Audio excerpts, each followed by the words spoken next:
બજાણા નજીક હોટેલના કમ્પાઉન્ડમાંથી MD drugs સાથે શખ્સ ઝડપાયા. માલવણ પાટડી હાઈવે પર નશાના કારોબારનો પર્દાફાશ.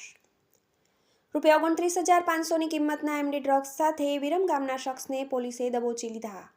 સુરેન્દ્રનગર જિલ્લામાં ગાંજા અને ચરસ બાદ એમડી ડ્રગ્સનો ધંધો ફૂલ્યો ફાલ્યો હોવાની ફરિયાદો ઉઠી. સુરેન્દ્રનગર માલવણ પાટડી હાઈવે પર નશાના કારોબારનો પર્દાફાશ થયો છે. બજાણા નજીક ભેરુનાથ હોટલના કમ્પાઉન્ડમાંથી એમડી ડ્રગ્સ સાથે વિરમગામનો શખ્સ ઝડપાયો છે.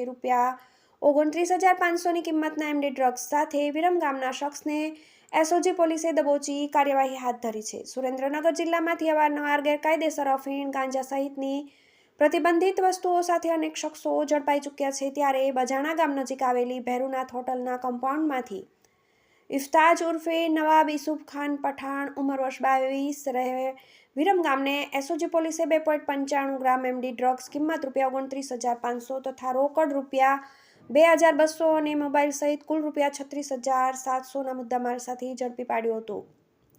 જેની વધુ પૂછપરછ કરતા નિકુલ ઠાકોર ઉર્ફે પારડી વિરમગામવાળીની પણ સંડોવણી હોવાની કબૂલાત કરી હતી. એસઓજી પોલીસે ઝડપાયેલ શખ્સ સહિત મુદ્દામાલ કબજે કરી બજાણા પોલીસ મથકે નાર્કોટિક્સ એક્ટ હેઠળ ગુનો દાખલ કરી કાર્યવાહી હાથ ધરી હતી. જ્યારે બીજી બાજુ સ્થાનિક પોલીસની જાણ બહાર એસઓજી ટીમે રેડ કરતા પોલીસની કામગીરી સામે પણ અનેક સવાલો ઊભા થયા છે. TV18 news, Surendranagar.